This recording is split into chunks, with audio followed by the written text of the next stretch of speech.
And welcome back to the Midday Show. I'm Jeff Everett. He is Mark Messina. A lot of some days we come on here and we try to figure out what to talk about. There is more than enough today. The one that we wanted to start with, and I don't even think the most important question of the day is, Mark, how are you feeling? Because there's a little bit of panic right now on the East Coast of the United States. How about this? Here's what we do. You cover the panic because I'm ordering something for myself, and they told me I have 9 minutes or I lose my spot in line. So you go. What could you possibly be ordering right now? It's in such high demand. I'm ordering a birthday present for myself. I just saw it. Okay, so for those of you online right now, you may have noticed, you may not have noticed. Right now, Amazon, the majority of major banks, and as well as major news outlets are down. So if you try to go as far from the news side of things, if you try to go to Penn Live, if you try to go to Boston Globe, if you try to go to the Philly Inquirer, a lot of the online news outlets are completely down. You cannot go to their site. We're also getting wind that Amazon is down, and also a lot of major banks are frozen as well. You cannot, as of right now, access a lot of the major banks that are available to you. We're also hearing UPS is down. It's also being reported that PlayStation and a lot of the gaming, so Twitch and a lot of the gaming industries are down as well. We kind of found out before The Independent broke it 3 minutes ago, but we just found out recently that we were trying to collect stories for the day and nothing would open up. And then it just kind of started snowballing here in the last 5 to 10 minutes. It's also being reported, Mark and I are just finding this all out now as you are. It's also being reported that airlines are being frozen as of right now. They're afraid to fly. They're not sure what's going on. They can't necessarily access their systems and what they need to get to. So this is a massive hack. I wish we had specific details, but we're literally finding this out right now as we are talking to you. But first, this started with us trying to find stories online and we couldn't open anything. Yeah, you sent me one. You're like, did you read that? And I pulled it up and I was like, I can't get into the Boston Globe. And then, because I told you one that I'd read earlier that was off of Penn Live, and you're like, I can't get into Penn Live. Yeah. And then that's when our detective mind started going, and we're like, "Ooh, this could be a problem." And it's gone from there. We're still up, and so good for us. Yeah. So there's a website called downdetector.com where you can kind of find out what's actually running and what's not. So what Down Detector right now is at 11:52, they are reporting that banks such as BB&T, for example, locally is down. Also, like I said, Amazon as well has no access to money or the accounts. Major banks are claiming that they have no access to their accounts, basically freezing commerce in the time being. It's also being reported that airlines are struggling to get out as well because they can't get access to those accounts or to their actual systems. It's also being reported that news outlets as well are having trouble accessing their systems too. So this is what started out as kind of me saying to you, I can't believe Penn Live is down, and what continued and then I tried the Boston Globe, you tried the Boston Globe, then I typed in the Philly Inquirer just kind of out of curiosity, and that was down as well. So I sent something into the group chat to just see if anybody else could open them up. They could not. And then we found out from the Independent at 11:52 that it's not just online news. It includes Amazon, UPS. It's including streaming services now. HBO has come out and said that they're having trouble as well. So this is much bigger than what we originally thought it was. Yeah. So now as we sit here in its infancy, in its first minutes, we just assume that stuff goes down and they fix it. It goes back up. What if this is days? What if we are days without access to stuff like banks and it's kind of, just imagine how much commerce can be lost. Amazon, banks, airlines. Yeah. It is well, and it's a creepy feeling because you just kind of take for granted that a lot of this stuff is going to be there. The Amazon, the bank side of things, the UPS side of things, the airline side of things, that is, even if it's up and running again in 5 minutes, that's a half an hour flux of just kind of where the world is sitting still. It's Well, a I mean, very, there's planes in the air. yeah, no, it's So, a very bizarre situation. I mean, there's a frustration finance logistic aspect of planes that are on the ground that can't get up, but the planes that are in the air that rely on these technologies that I mean, I obviously they were flying and landing planes long before everything was run by computers, but the pilots that are running them are so used to using the computers and technology that yeah. Yeah. So right now, what the Independent is reporting, airlines including Delta, online stores such as Amazon, games including Call of Duty, streaming services such as HBO Max, a range of banks, and a range of online news outlets are all down, according to the website downdetector.com. And since Call of Duty's down, there is a widespread panic in basements everywhere, as kids just can't play. Yes. Now, we should state this doesn't necessarily mean it's a hack. It doesn't necessarily mean that it's like a cyber attack. But For example, if these, well, no, because if these companies all fall under the same internet provider, it could be the failure of the internet company. So it's not necessarily like I heard you mention something about Red Dawn, and Red Dawn. Red Dawn, sound the alarms. It doesn't necessarily mean that. It could be a specific internet service provider, something along those lines. And that's why it would explain like certain news companies still up versus other ones being down and vice versa. Okay. It could be. What do you think? Because I think it's a hack. I think it's intentional. This is what I'll say. The fact that it's all happening at the same time across so many different industries, that from a hacking standpoint, I don't know if that's necessarily feasible. Like, it would be one of the greatest hacks ever pulled off. Yes. It's okay. It's much more likely that a service provider who falls under all of these companies, that's much more likely the issue. Couldn't they have just hacked that service provider? They could, yes, but they're much more protected than the actual individual companies themselves. And I get that. Yeah. So again, like, I'm not sitting here saying it isn't. I'm just saying for the people that are kind of like alarmists and like it starts kind of like something's not right here. That it's funny. I'm not saying I knew, but it was kind of like a step by step where I was kind of like sitting here and I'm like, Penn Live's not up. And then you were like, you couldn't get in the Boston Globe, and I was like, I can't get in the Philly Inquirer either. And it was like the steps of like finding out and getting there was kind of creepy as it was happening. Maybe this is how I've just been scarred and jaded as the years have gone on. I think it's a hack. I know you've come with the innocent that it's probably a technological glitch and something just, a squirrel ran into the wrong transmitter and there we go. And then we got a power outage down. I think this was intentional. We don't have the scary part is no one has the answers right now. No, I'm just purely speculating, but no one actually knows what's happening. So we will keep you posted here as we go on. We'll see as long as we're up. Yeah, that's NorthcentralPa.com. You can get all your local and regional. And our ratings are through the roof because there's nowhere else to go. So as of right now, I have not tried like any of the streaming services. I have not tried any, like I haven't tried UPS or Amazon, any of the ordering systems. But as of right now, like the news services are still down.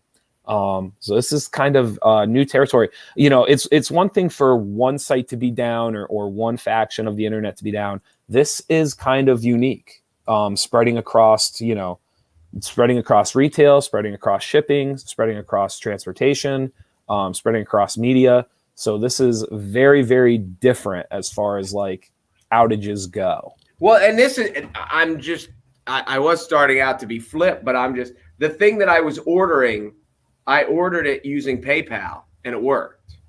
Okay. And that was while we were discussing.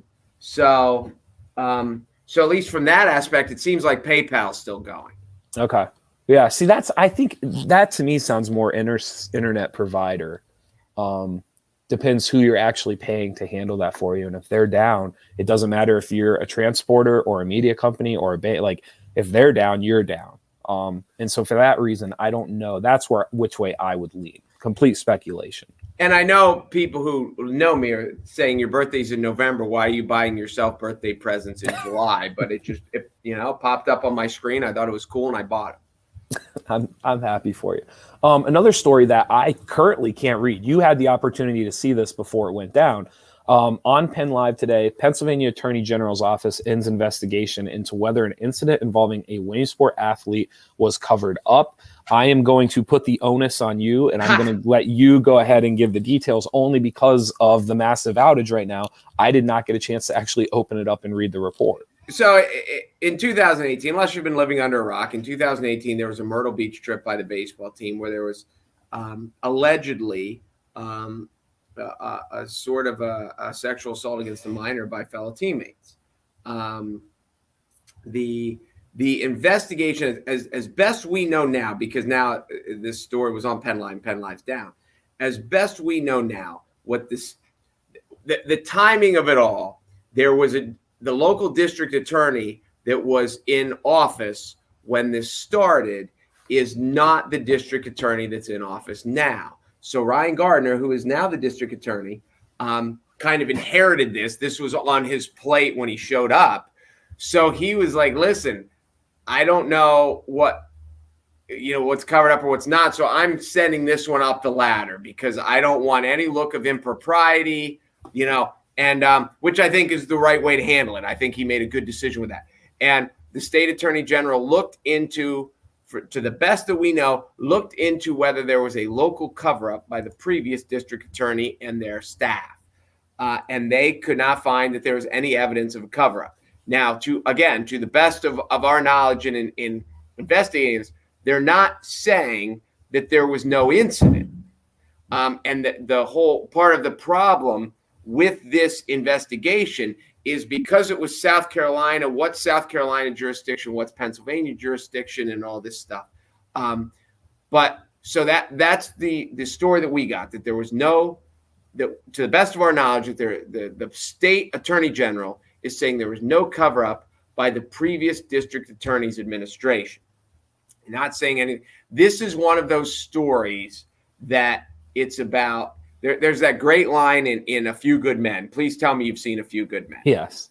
When Tom Cruise says, it's not what I know, it's what I can prove. Right. And because of the lack of jurisdiction, because there's minors involved, because there's all this stuff, when you go around Williamsport, whether you're talking to former students, whether you're talking to parents of former students, whether you're talking about people that are involved in the school district, there is not a lot of gray area that something really happened. What they can prove, what's in whose jurisdiction, who's responsible, who's all this stuff. That's where this all comes up, and whether there's ever any convictions or charges, or not, I forget convictions, whether there's even charges or whatever, nobody knows. But it is not, there's not a lot of he said, she said, rumors of this. It's pretty much understood that, oh yeah, they know it, they saw it, they saw videos, people saw this, and that when you talk to people, and again, we weren't on the trip, we don't know. I'm not claiming I ever saw video because I did not. I have talked to people who've claimed they've seen videos. I've talked to people who've claimed they've seen videos and all this stuff. But so anyway, this is the latest news that comes up. And just to reiterate, to the best of our knowledge, they're not speaking to anything about the incident itself. The state attorneys general is simply saying that they cannot find any evidence that the district attorney was involved in a cover-up. Yes. And so one of the takeaways for me, like hearing you talk about that and even seeing the headline, sometimes you forget that there are stages to this. There are steps to this, because I think it's been going on long enough. There's a feeling for people who have followed the story that really there needs to be a resolution. There needs to be some answers eventually coming through. And what I would say to people, like when I first saw this headline, my first thought was, this is the first step of what I think is going to be many steps. Like, I don't think this is the end of it. I feel like this is like a beginner stage. And the first thing that they would have to find out was there a cover up? Was there anything within the DA's office that would need to be redone or re-exposed or re-examined? And so to me, this is far from the end of it. I feel like this is just the beginning. And again, that's just my opinion of how I read into it. Yeah. And like I said, to repeat myself, it's such a unique aspect in the legal world because the DA that's in office now was not the DA that was in office at the time. Right. So you always, I shouldn't say always, but when we have these forms of political corruption or a cover-up, and we've always seen those movies, the guy that's in there now, Gardner's in there now, is like, listen, this was on my table when I showed up, and I'm trying to figure out what happened as well, because I wasn't in office when all this stuff was going on. So it is from that aspect, it seems like that I don't want to say justice is going to be served, because the people that were there now are just, their hands seem to be totally clean, and they did the right thing, in my opinion, by sending it up to the state attorney general. Right. And so I don't know. Maybe there will be more stages, but that's just the latest that came out, and we feel like we needed to report on that because it's a big local story. It's been it's kind of just like a lingering story. It won't go away. And you're right. It will never go away until there's a resolution. No. Just an update. Penn Live is back up now. Let me check the Boston Globe, and let me check the Philadelphia Inquirer. So the news sites are officially back online. It's being reported that Delta is still down. It's also being reported that Amazon is now back up after there was a massive outage kind of across the northern U.S. And possibly beyond the northern U.S. At the time when I typed this, it was just kind of like northern media that I knew that had kind of been exposed to it. You're skipping Call of Duty. Hello? Call of Duty was down. That I don't know. I'm not on Call of Duty. I mean, let's, in order of importance of what's back up and not. We don't care about the banks. We don't care about the airlines. We don't care about Amazon. The kids, they need to play their video games. Just to keep them at bay. I hear you. Wait, hold on. It's new. The ones that are awake, they need to play because it is summer. It's July, and it's 12:45. So Jimmy just might now be rolling out of bed, is what you're saying? Yeah, no, he actually had to volunteer to football camp. He was up at 8:30. So this is a rough week. So he could be up by then. I'll leave it up to you. Do you want to talk about Guinea in the Olympics, or do you want to talk about the Northeastern summer camp that went haywire? You tell me. Let's do this one because this one's pretty crazy. There is a Northeastern summer camp that went haywire. We've all experienced, almost all of us have experienced some type of summer camp. Like even if you didn't do an overnight or a wilderness camp or a sports camp, but at some point you were probably signed up and were a part of a summer function while you were out of school. Is that fair to say? You had to, whether it be the majority of people. Yes. I mean, everything from basketball camp, Little League camp, theater camp, or overnight camp. I did both. I went to an overnight camp. Yeah. So at some point we've all been there.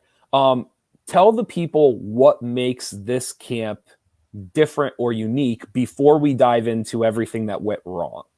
Okay. When I went to Little League camp, now this was 35 years ago, but you send your kid to a day camp in central Pennsylvania, basketball, soccer, theater. What's it cost? $300? Oh yeah. I mean, now it's maybe a little more, but yes, your point is taken. $400. This camp, now this was overnight. So you have counselors that are there all the time. You have to feed the kids all the time. Overnight camp for 6 weeks was $8,000. Yes. For 8 weeks was $9,800. So this is rich kid camp. Yes. These are people who are sending their kids to summer camp that are paying essentially a whole year's college tuition at Lock Haven University.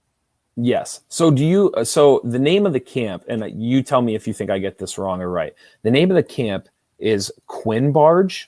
Quinbarge. I think I'm right. I'm guessing. So yes. So it was officially closed after 6 days. It was closed on July 2nd. It was defined as a challenge. The camp had delays. Also had trouble with its food supplier that became untenable. It is an 85-year-old camp. So this isn't like No, it's somebody just prestigious. decided. Yes, It is like a prestigious 85-year-old camp in New Hampshire. Stories began to circulate of problems that went much deeper, though, than late deliveries.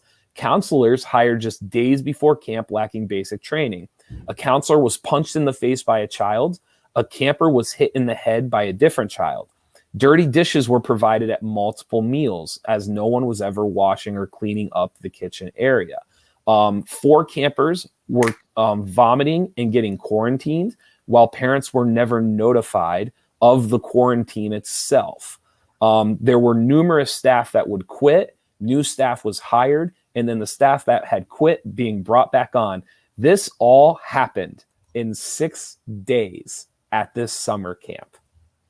It doesn't sound like a fiasco in any way.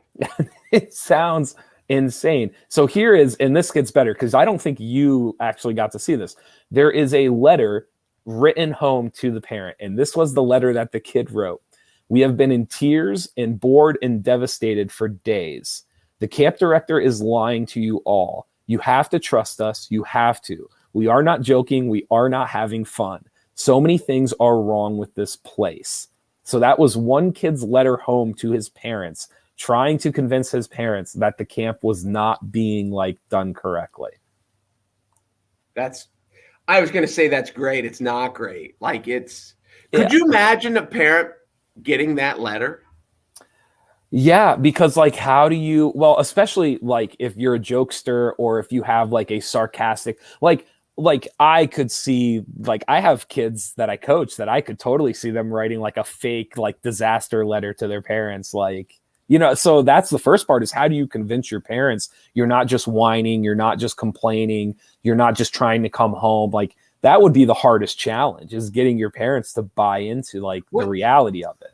And so I'll just go off on a tangent here. When I lived in Baltimore, I actually worked with a person who, when she then started a business for herself of assigning, because she made a website so your kids, you could find your kids' summer camps. And one of the aspects of what people don't understand in central Pennsylvania, when you go to some of these affluent areas, there is so much money.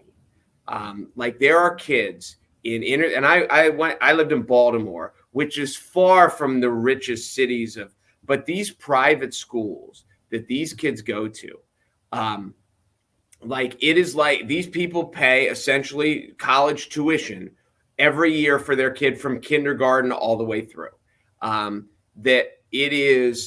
It's incredible how many private schools there are.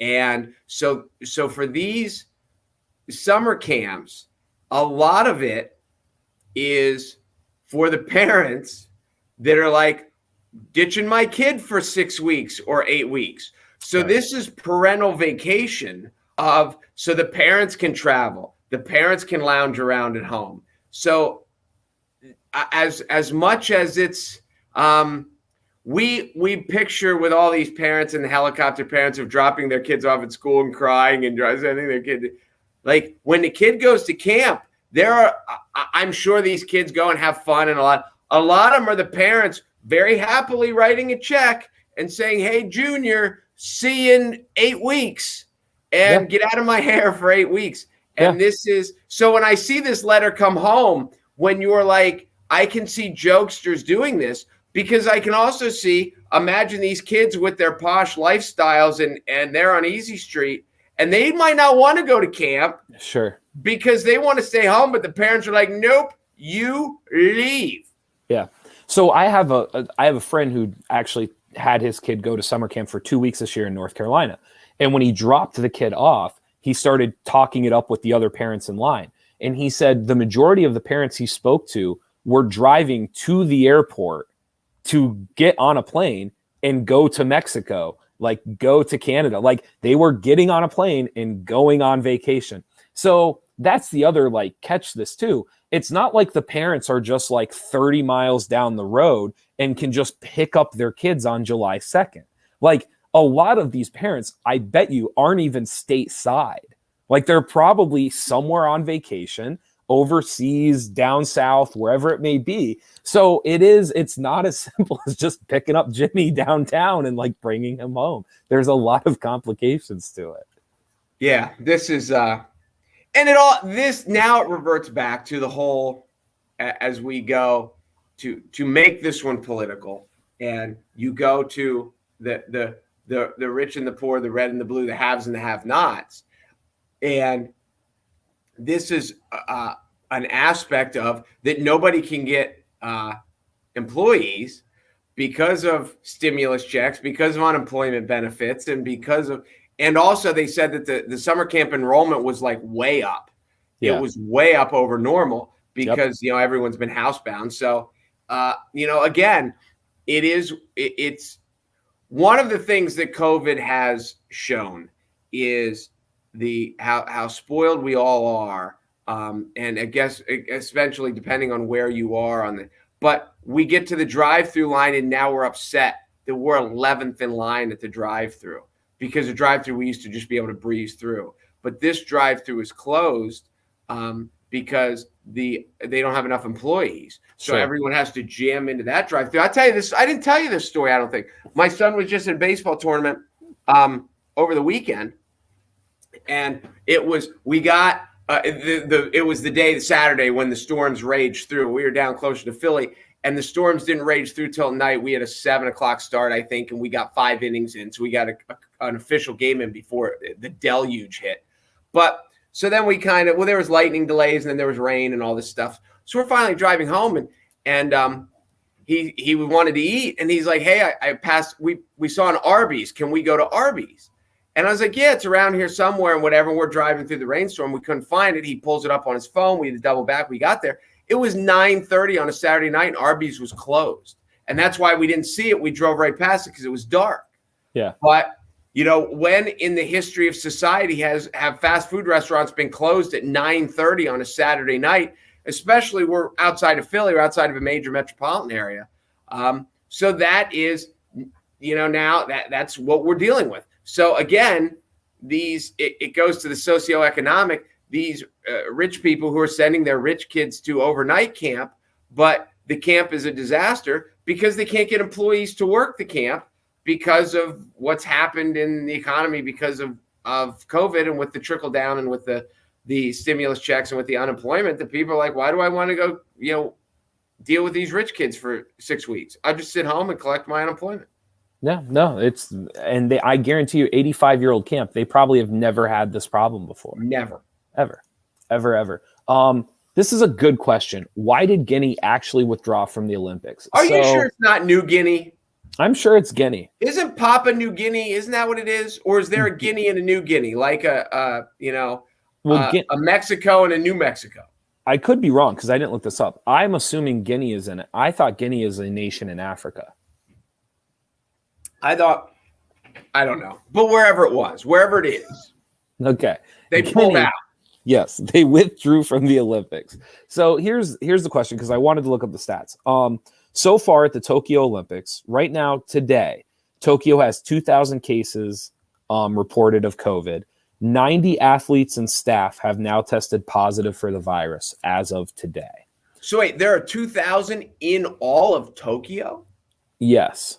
2,000 cases in all of Tokyo. However, that's not that many. No. However, 90 athletes and staff have now tested positive for the virus. So if you think about the size of Tokyo, a 20th of the cases are within the Olympic community. So the world is bringing COVID to Tokyo. What? I mean, how else do you explain it? No doubt. Guinea withdrew from the Tokyo Olympics. The Olympic Committee for Guinea is blaming the resurgence of COVID-19 in Tokyo. However, the athletes, the coaches, and different people within the administration of Guinea are saying that is a bold-faced lie, that the only reason Guinea is actually removing itself from the Olympics is for financial gain and to basically save themselves money. And I find that kind of fascinating in a way. Yes, it is. And the athletes are coming out and saying this. hoping that someone feels bad for him. Is like, while you're here, you can just stay. Yes. Well, they're looking for a sugar daddy to help them through since their country is bailed on. Yes. And I'm wondering too, it got me thinking just like what other aspects of the world right now are companies or organizations or individuals pulling out of things or not doing things or refusing doing things, and they are using COVID as the excuse. Because this can't be the first time, and it can't be the only time that a company or an organization has looked at the landscape and said, if we didn't do this, we would actually save a lot of money. And now with COVID, I don't want to say like COVID is the perfect excuse, because like COVID is real and like it's here and it is what it is, but like it is like the perfect scapegoat, if that's what you want to call it. No, I'm with you. And so the honest question, which we don't know, is are they having money issues, or are they scared of COVID? Because depending on what the COVID world is like in Guinea, right, they're like, we don't want this bag. We don't have it here. We've eradicated it here, whatever the case may be. We don't want fresh cases. So it is a very valid point. And this is where my mind went while you were going. While you called it a bold-faced lie, you are an English person. Use the word bold-face in a sentence without the word lie coming directly after it. He was a bold-face. You can't do it. Well, if you gave me I get? They're tied. I don't get 10 seconds. I get 2. Oh, you just froze. Can you hear me now? But I'm just saying, go ahead. You can try, but you can't. No one has ever used the word boldface without the word lie coming right after it. Okay, but why can't I say like he's a bold-faced perpetrator? Like you what? Could, but nobody ever does. Oh, well, I just did, and that was the task you gave me. So no, I get that. I'm just saying you are 33 years old, and I have never used the word. I'm 49 years old. I've never used the word bold-faced in my life without the word lie coming right behind it. They go hand in hand. It is only a bold-faced lie. I've heard now, like I can say, I do think I've heard a bold-faced move before. Like somebody, that was a bold-faced move, like in poker or in like other, like that was a bold-faced move. So your sentiment is very well taken. I do think that I have heard bold-faced move before. Like when you are going to hell, there is only one thing to transport you to hell, and it is a handbasket. You are going to hell in a handbasket. And I don't know why. And that's the only time anyone ever uses the word handbasket is in that phrase, going to hell in a handbasket. Possibly. I don't even think I've used going to hell in a handbasket myself. You've never heard that phrase? Oh, I've heard it. Like, have I used it? I don't think I've used it. Like, have you ever used the word handbasket? No, that's what I'm saying. That's what I'm trying to say to you. It is. If you look up in Webster's, when it says the word handbasket, it says the only place this word exists is in this phrase. I mean, yeah, probably. I don't use it. To me, that's kind of like bold-faced lie. There isn't like an oldness to it. Like I feel like it's still common in the vernacular. Like I feel, but like hell in a handbasket, like I feel like that's old. Like I feel it's almost like I think so too. Playing now I think didn't the Grateful Dead have a song that going to hell in a bucket? But maybe. But that would be, there are those words that only show up in certain phrases, and you don't find them anywhere else in common language. It would be interesting to make a list of those. Yes, I'm sure it's on the internet somewhere. I'm sure you could search, what is it? Words not used anymore. Is that what you're I don't know if they're not used anymore because boldface is used. It's only ever used with boldface lie. Possibly. It's possible. To wrap up today, the Coast Guard. This is a crazy story. We couldn't get into it at the time because of just the massive outage. However, the Coast Guard saved a man in Alaska who outlasted a grizzly bear. Here are the details that I know because this is going to be a movie someday. This took place over several days. This was not like a one-time runaway, get up on the roof and like survive. This man outlasted a grizzly bear for several days. At one point, the bear had ripped off the doors of the shack or the trailer in which he was living in or hiding in. at some point he had climbed on to his place, and he had basically carved SOS on top of it. And then he had hopped over and done the same thing, kind of like on a storage, like almost like an outhouse storage thing, and had wrote SOS onto it. And the only way this man was saved from this grizzly bear is that at a Coast Guard helicopter just happened to fly by and happened to see the SOSs on there and the man waving his hands. And he was saved after basically being like hunted down by a grizzly bear for several days. The report said that he was almost out of ammunition. The report said that he was basically tracked down by the bear. Like the bear relentlessly for several days followed him to the point where the man just like went back to where he was, tried to hide out. The bear took down the door. He climbed up. It is an insane story. It is a bad movie. It's nuts. It was, like, if it was a movie, we would be looking at each other like, oh, sure, the helicopter, or like, oh, sure, but it really happened, and it is nuts. And we've heard, because we've never experienced this, but these like that people just come across, these animals in the wild or whatever, but not that you're stalked. It's not like Jaws, where the shark follows the boat, or in the worst movie ever, Jaws the Revenge, where the shark actually follows you up the coastline or whatever the case. Correct.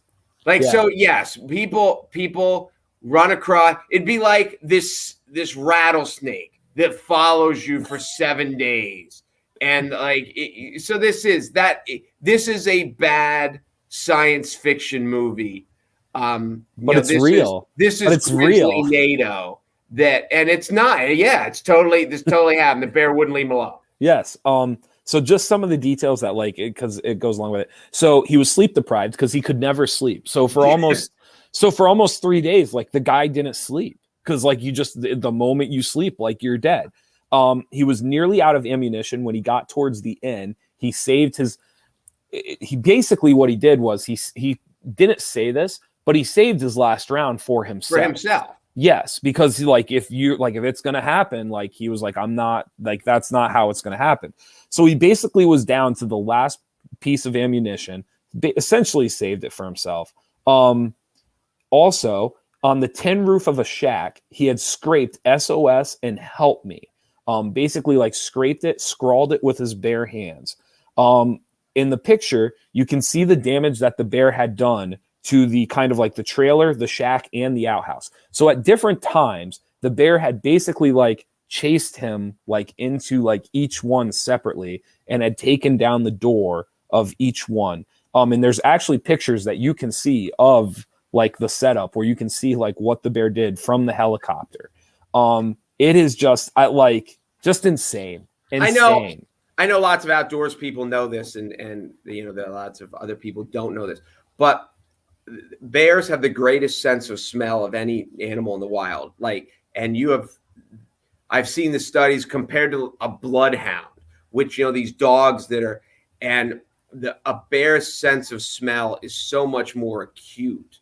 So this ability to, as people think, couldn't he sneak away? Bear could track. They can track for miles and miles. I saw a thing on it was probably on the Discovery Channel, that how polar bears can smell through the ice.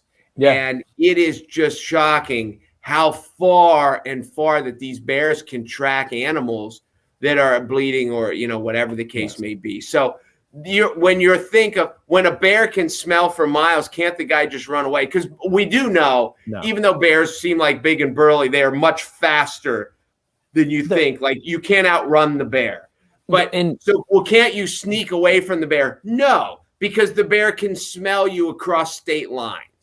And to take it a step further, yes, they're faster than what we think, but they can climb trees, they can swim, they can there's nowhere to go. Once a bear decides you're it, there's no. So that's typically what happens is if you have ammunition, a shot or two at the bear goes, forget this. There's lots of other things to do or eat. I'm out.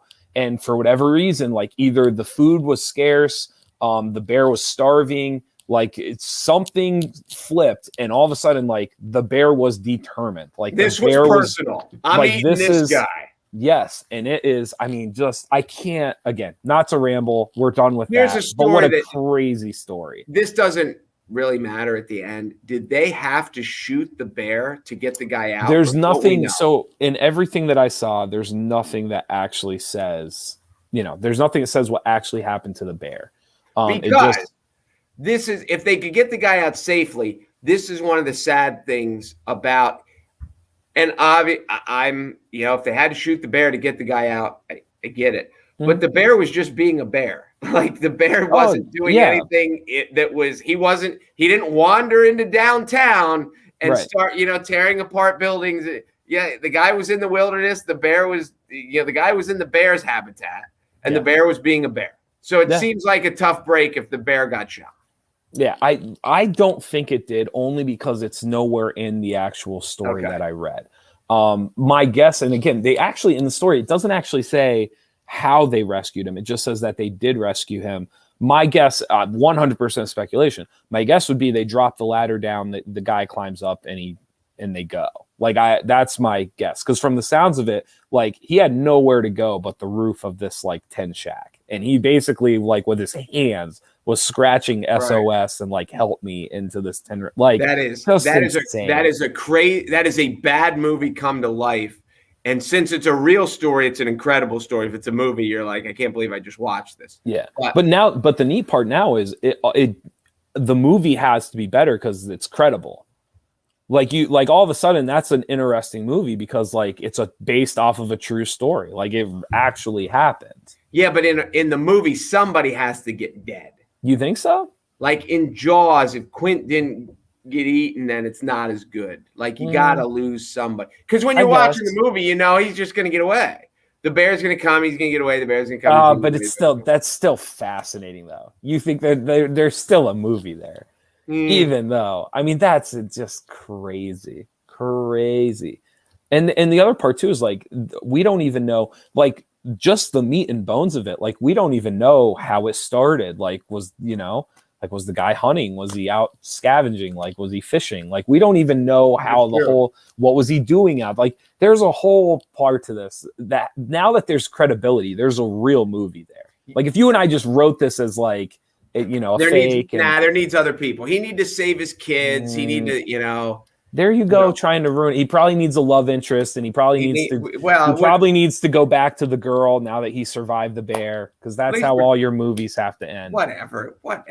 Listen, just because your movies have no women in them. I don't need a love interest in my movie, let me guess, male or female. Your third favorite movie ever is Cool Hand Luke.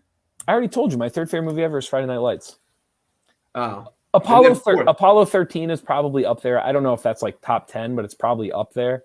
I'm trying to think. I'd have to go down through and make a list. Maybe we'll reveal them. Like maybe we'll make our list and reveal them. I have to sit down and like actually figure that out.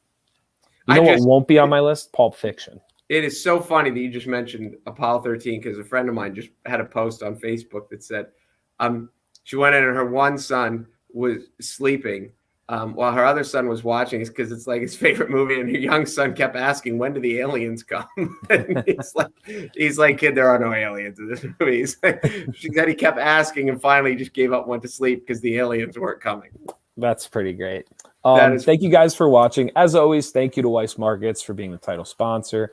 Be sure to go there for all your grocery needs with the weekend coming up here. The summer weekends, we're running out of them. So when you're planning that barbecue, when you're planning that event, be sure to use Weiss Markets to get everything that you need.